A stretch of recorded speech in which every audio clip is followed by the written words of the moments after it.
সবাই সবাই নেই, ঠিক আছে।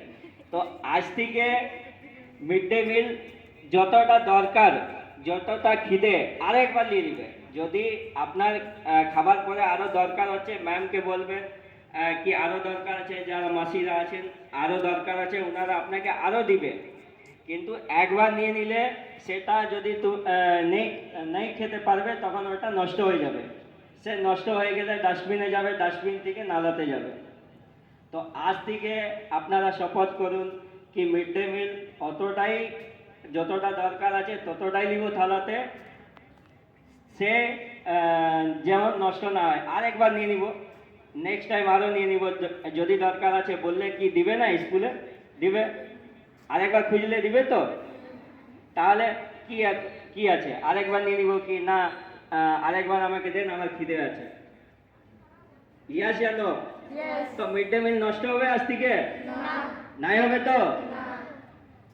কে কে বলছে নাই হবে? সবাই?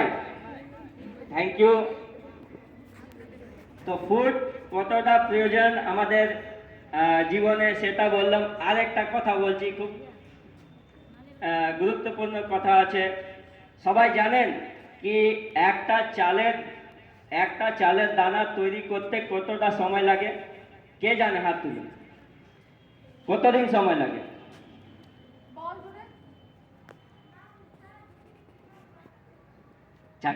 4 থেকে একদম লাগে। সবাই জানেন তো একটা চালের দানা তৈরি করতে কতটা সময় লাগে? সবাই শুনলেন? তাহলে কত পরিশ্রম লাগে? ওই কিষাণ ভাইয়ের পরিশ্রম কত লাগে? হয়তো আমরা মূল্য দিয়ে কিনে নিই, কিন্তু ওই একটা চালের তৈরি করতে পুরো একদম ওই বীজ ফেলা থেকে যত আমাদের থালা তক আসার জন্য কতটা সময় লাগে, মনে হয় 150 থেকে 180 দিন, ঠিক আছে।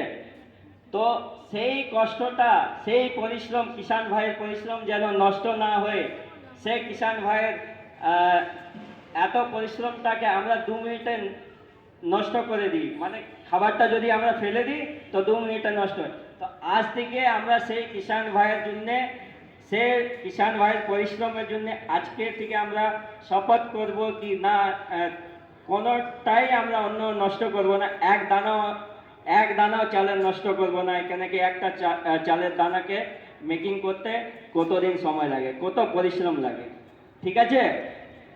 তো আমি ম্যামকে বলবো, দিদিকে বলবো যে একটু বেশি